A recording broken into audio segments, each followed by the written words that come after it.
Hi everyone and welcome to my channel. I have snuck into a very remote corner of the library in hope that I can find some peace and quiet here and talk to you. My name is Natalia, and this video, and I don't know if it's going to be just one or a series of them, but it's going to be like a video diary or maybe video chronicles of my research project that I'm working on, and I really wanted to kind of document its life stages and to be able to just go back and look at all of this, but also to share my passion with the people online.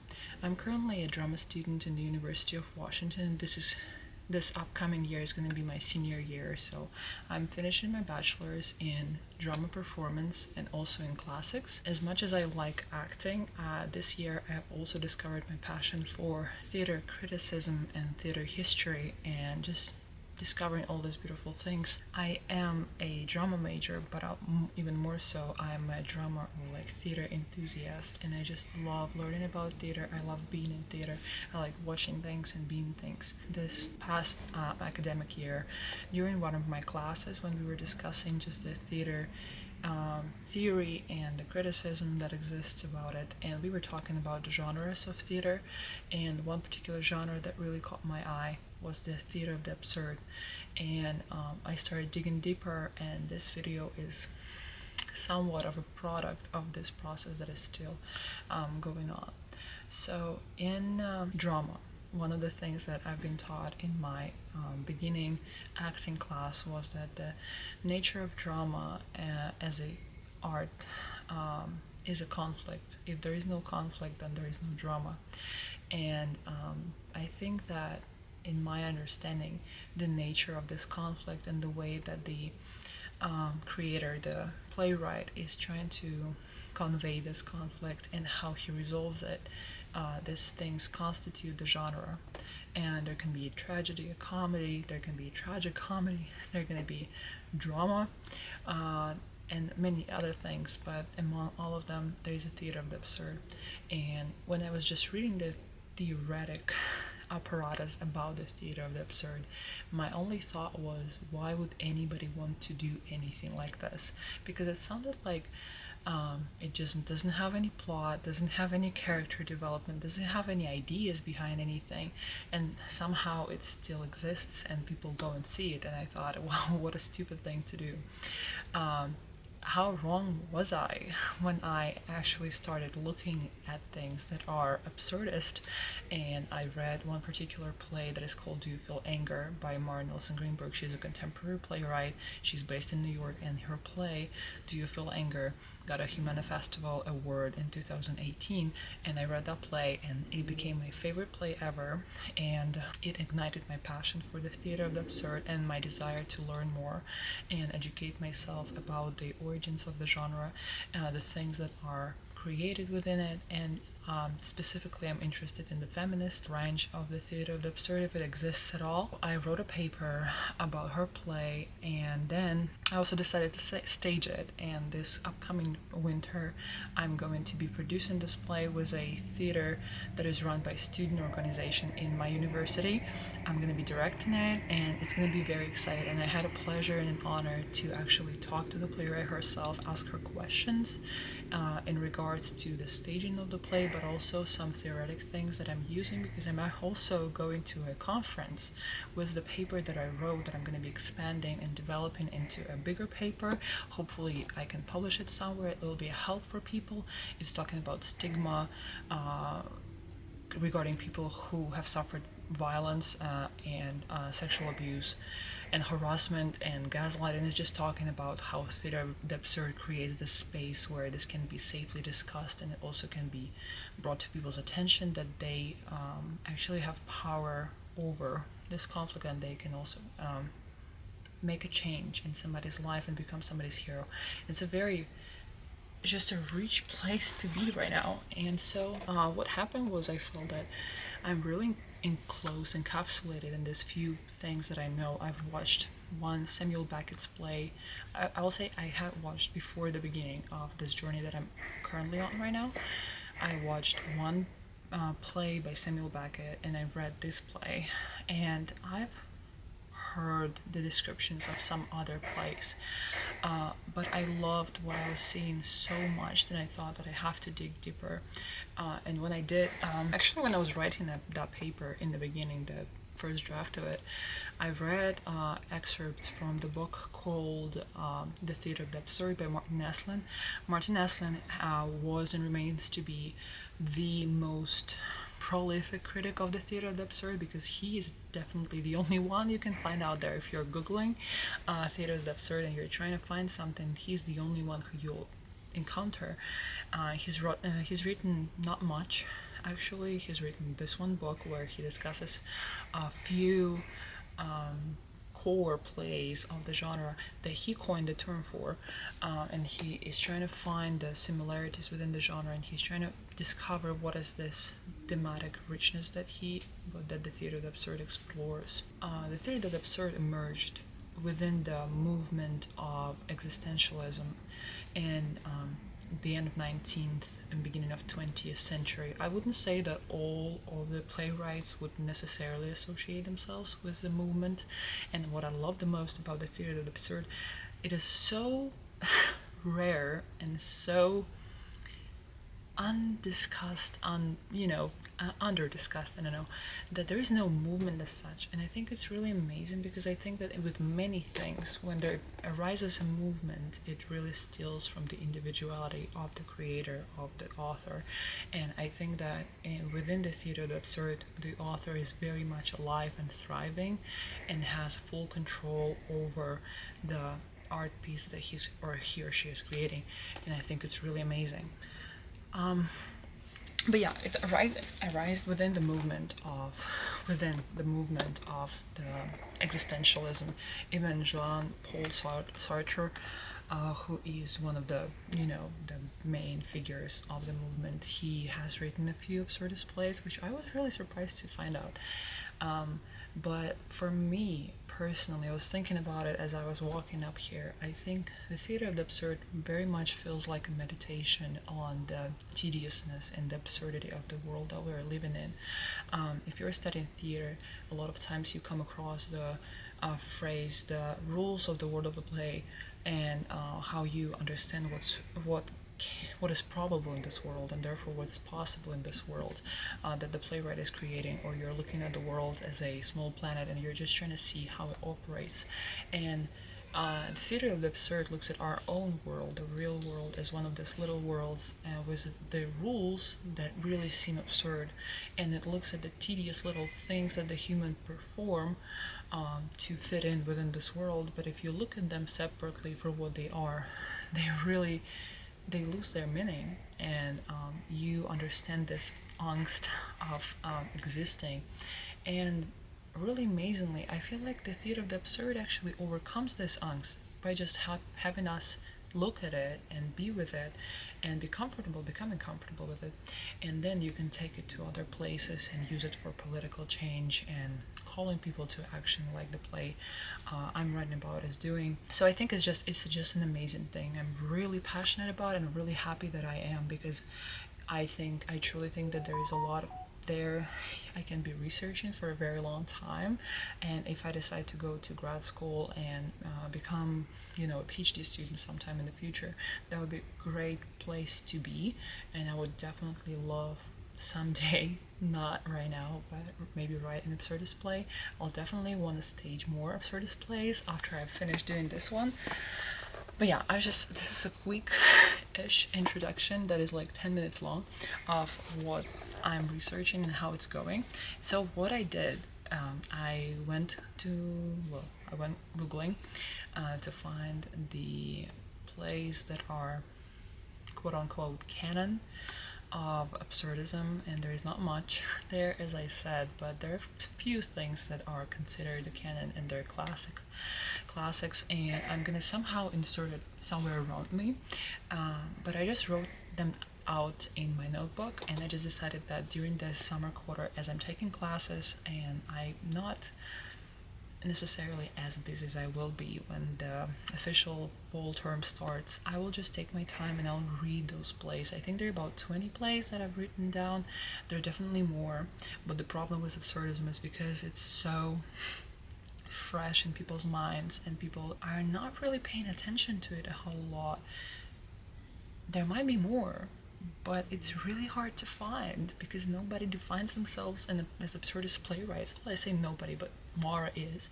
But there are just so very little people who know about it, so that when art is getting out there, you cannot necessarily find it just typing in the absurdist plays, because the playwright herself might not know that they're writing absurdism. Well, anyways, I think the list that I found on Google is chronological, which is really great because it really destroyed the myth that exists that Waiting for Godot by Samuel Beckett is the first absurdist play ever, because it's not. And I've read the first two plays of this list, and I wanted to discuss it, and I wanted to talk about them so that I can have straighter thoughts. I'm very much an audio learner, and I'm learning by just listening to myself discuss things, so I decided why not. I have some notes that I've taken on these plays, but I will definitely discover more as I go on. So the first play on this list is called Long Christmas Dinner by Thornton Wilder, and I believe it's play from 18... I do believe that this is a play from 18 something, but everything I can see on this particular version says that the first edition is June 1934. It might be, I don't know. I'm not so much interested in the chronology here, but I just want to tell you this is amazing. This is not my favorite play because my favorite play is still Do You Feel Anger. I wonder if on this journey we'll find a new one for me, but A Long Christmas Dinner, I will try and keep it as spoiler free as possible for you, but I will highly encourage you to actually pick up a book and read them yourself, because they're plays are much shorter than books. You can actually finish this one in less than half an hour because it's just 29 pages long. It's so amazing how you can just become more educated and your life view can be so much broader in just half an hour. This play is tracing the generations of the family and the exchange of these generations, and how, if you look at it, how absurd but also how endearing it is, the fact that we, as changing generations, we become our parents, our grandparents, and we're still carrying on the heritage that they've passed on to us, and I think it's really beautiful. And the second play I've read so far is called The Underground Lovers by Jean Tardieu. French people are extremely prolific in absurdism. I don't know what it is about France, but Jean-Paul Sartre and Jean Tardieu both are French, and then we also have Arthur Adamov, although he's Georgian, I believe. He was writing in France in French, so I don't know, living in France does something to you guys. I think it's as much as like Germans are good in philosophy that is more like straightforward and just discursive. These guys are good in existentialism and phenomenology for no reason at all. This play discusses, the underground lovers, and this is very much like vignettes from the lives of people that you see passing by you on the subway. And here in America, the subway system is so bizarre and so underdeveloped. I think if you're not in New York, then you really don't understand what it feels like to be in the subway. I have not been to New York yet, but I am from Russia and I've lived in St. Petersburg for a while, and I've also been to Moscow a couple of times, so I understand metro and underground much different than Americans would probably do, but it's very similar to what he is discussing here. I'll probably just start with A Long Christmas Dinner so that I can have all my thoughts out and then I can make a comparison between the two. So a few notes about the theater of the absurd, and I very much think that these were not, he cannot have stolen them from anywhere, right? Because he was the first one to ever write something that would be considered the absurdist play.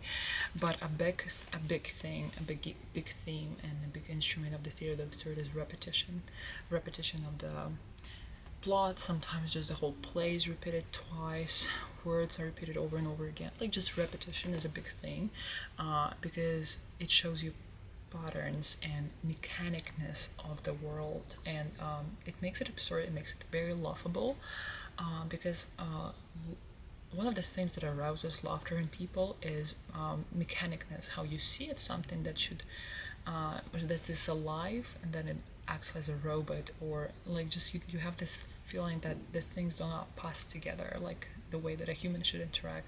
They suddenly, the whole behavior just breaks down and doesn't hold together that well. Mask slips and stuff like that.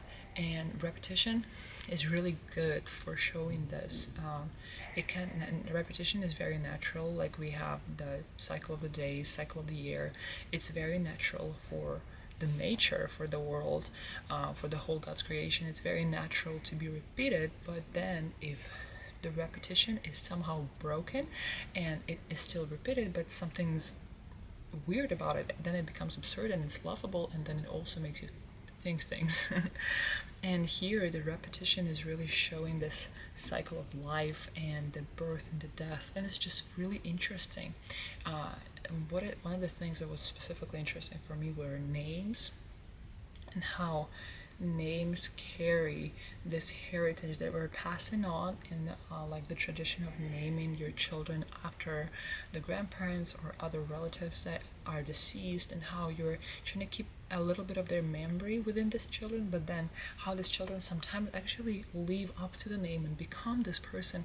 They're not physically becoming another person, but they're carrying some of the traits because they're genetically the product of their genes, but also because they're culturally and intellectually are a product of you being a product of the person, which is, it's just really fascinating. It made me think about naming my own children after my grandparents, because I would like to carry on the heritage that they passed on to me. And I used to find this tradition laughable, but now I think about it a little different after reading this play. Interesting how. So in Theater of the Absurd, one of the things that Martin Aslin writes about, and I find true for a lot of plays, there are not many metaphors, actually, and there is not a lot of just metaphysical stuff that is not being represented on stage by something that is really physical, like real stuff, real objects. And this is because we are trying to invert the reality from inside out. We're trying to show everything that's happening without. And in this one, I thought it was very interesting how there wasn't a lot of stuff. Like they were having this Christmas dinner, but there was no food, there were no real servants, and then the key metaphor was there, present physically as a thing. And I thought it was really interesting. It was a very minimalistic play. And I think I should be researching this more, but I do believe that minimalism didn't come around until later in 20th century. And so the fact that just this playwright just made this decision to make it very minimalistic, but for these two obvious symbols is it's thought-provoking. I don't know if he thought that the audience is so stupid that if there's going to be more stuff, they'll just get distracted and they will not understand the metaphor. I don't think this is true. I just either need to read more of Thornton Wilder to make this decision, or I just it's just very interesting. That's just what I'm saying. It's just very interesting, and I think it's a tendency that you don't see in the plays from that period, because you're still very much in this it's a capitalistic world that hasn't realized itself as such. So it's full of stuff. It likes rich clothes. It likes textures and just decor. It just likes it. It's just present, and it's very present, and other things from here. And so the fact that he's so dramatically broken away from it, and he's just left names for the things that are not actually there, but then he's not naming the things that are there, because from the context of the play, we realize that the doors that we see on stage, one is life, one is death, and one is the outer world, and we're in the inner world, and that's all you have. Really, this is all you have: names and doors, and then no real objects. So it's just really fascinating how he is using the absence of stuff to magnify the presence of stuff. I also thought that what he wrote was extremely difficult to act. There are not many characters. I do believe there are, let me see, 4 or 5 of them together. Not like, I mean, there are more, but you can definitely double cast most of them. I think there are no more than 5 characters on stage ever. I don't think. I think 5 is the absolute maximum that it gets. And I think you can absolutely double cast most of them. And the names get passed, especially I think if you have the same actor play the same name all of the time. I think it's gonna be it's a kicker. But I thought it was just so extremely hard to act. To write such a thing, either he was not going to have it staged ever, or he had just such a trust in the people of the trade, because you have this cycle of time that passes by, but it's only marked by acting. There is really nothing happening outside. There's not a father's clock, that grandfather's clock that is marking time. There is no nothing really. The time passes only by the passing of acting choices. And I thought, wow, I want to act in this, but wow, it's scary. It would have been scary to act in such a play that is so demanding on the actor. And yeah, it pushed me. It pushed me as a reader, and it pushed me as an actor to consider if I'm even able to perform something like this. And I think it's really beautiful, and I would like to research and see whether there have been staging of this play that are available to the public, maybe through the theater live. Yeah, I will definitely take a look at that, and I'll come back to you about it. And I think the final thing I have written down here is the third door. So there are 3 doors on stage, and one door indicates life and the other door indicates death. And this is like, you will understand it pretty much in the beginning of the play. If you're reading the play, he just says it in the very beginning in the stage notes. If you're watching the play, I think it'll take you like 5 minutes to understand it. So I'm hoping it's not a spoiler. But there is life, there is death, and then there is this third door that leads to the outside world. And it's just very interesting how we have this movement from left to right, from life to death, and then some character decide to break away.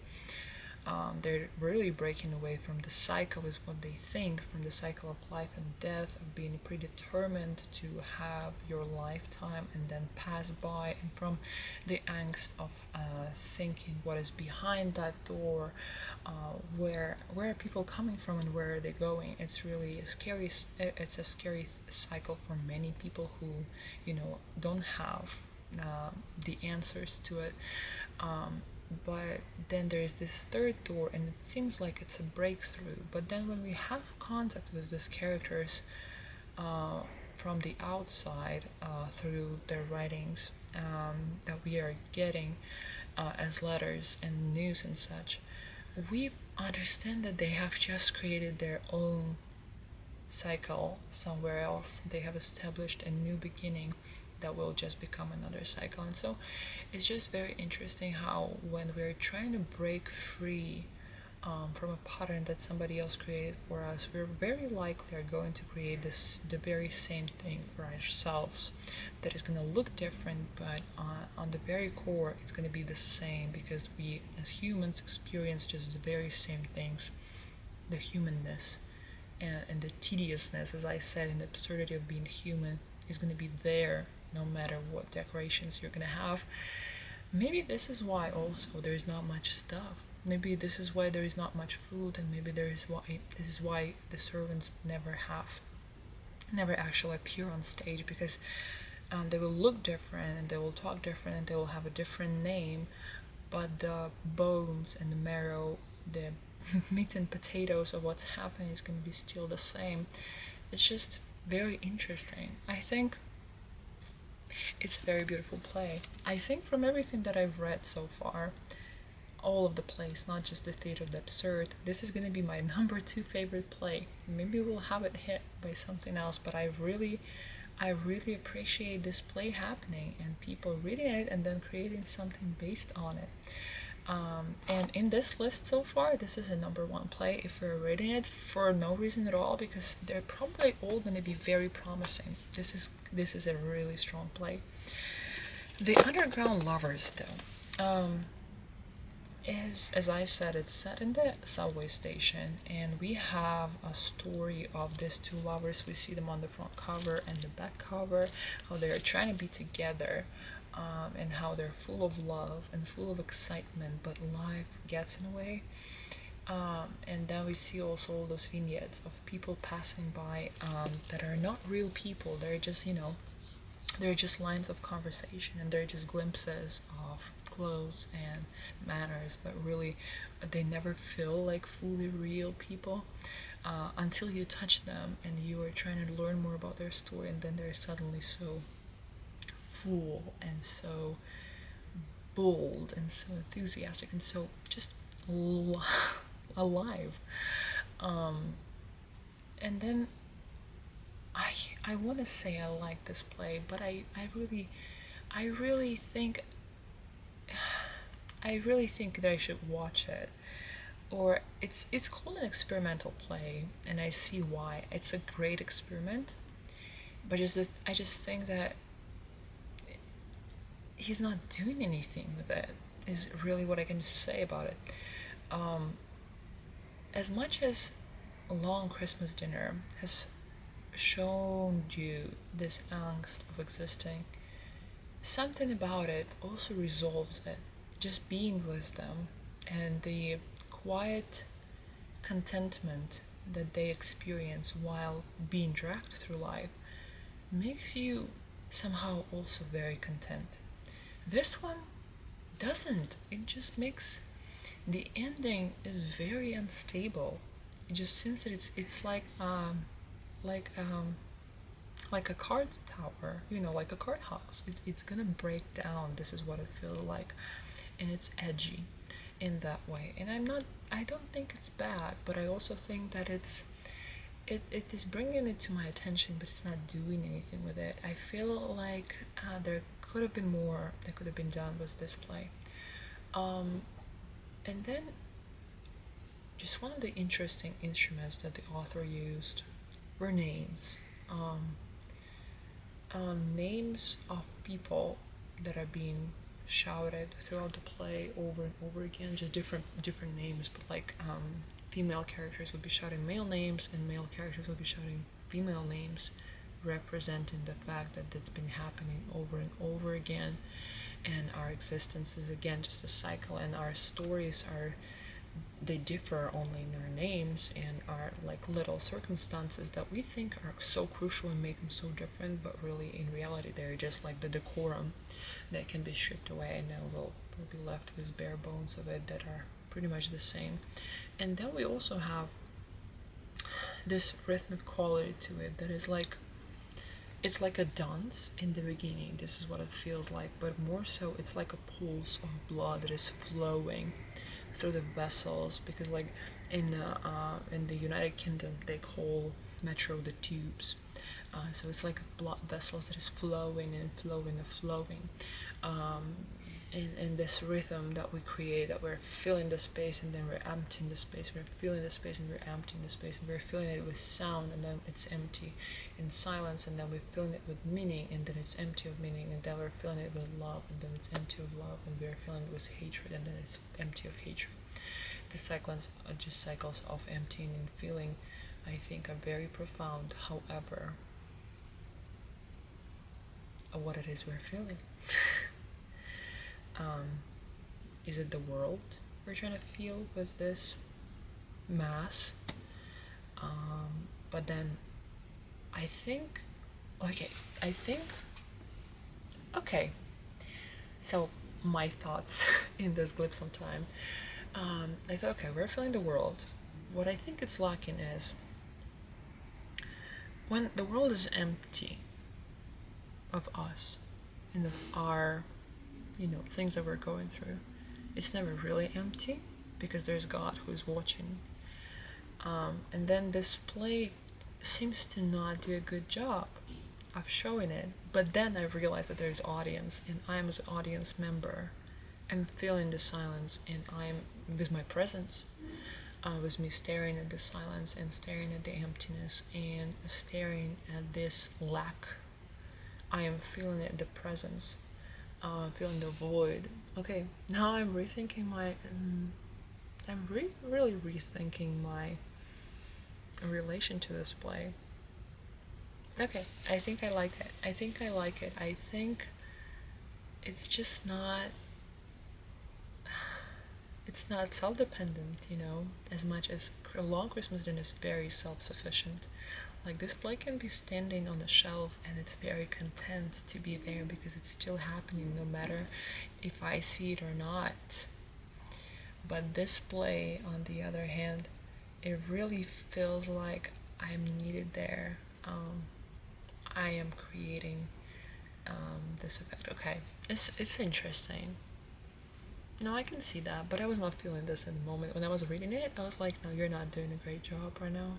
But I feel like maybe in reading it, I was not doing a great job reading it. But yeah, it also definitely has repetition, and it definitely has the break, the just how language is not sufficient to convey the meaning. I think as much as I was trying to stay away from deconstruction and not go deeper in there, I think that deconstruction and absurdism are going hand in hand. And I'm really feeling that the language is so failing and so insufficient to connect, that we're trying to reach through this void, and we're furthering our words as like hands that's trying to hold somebody's hand. There's also a word, but it's just not happening ever. But we see each other doing it, and in this thrive we're together. That I think that this is very beautiful. Okay, these are my thoughts. It's 33 minutes long. I'm pretty sure if it's gonna be this long, I'll try and edit it down. Anyways, I'm just gonna try and have less me yawning and staring in space absent-mindedly, but it's still gonna be pretty long. So I think we can safely call it a part 1 of this video series. I hope I can come with a great name for this series, so that, you know, it's gonna be striking and people will come and watch it and they will discuss their thoughts about it. So yeah, if you want to quickly read this plays and then come in the comment section and tell me what you think about them, I will be elated. I will be so ecstatic, you can have no idea, really. I love them deeply. I love this genre deeply, and I just want more people to know about it. Yeah. I hope you enjoyed me rambling for half an hour about how much I like things that don't make sense on the surface, but then if you dig deeper, you find multitudes of meaning. And I will see you in my next one. In the meanwhile, stay curious and just explore your passions, and also don't forget to click that like button and subscribe if you want to see more. And I'll see you in the comment section, and then I will see you in my next video.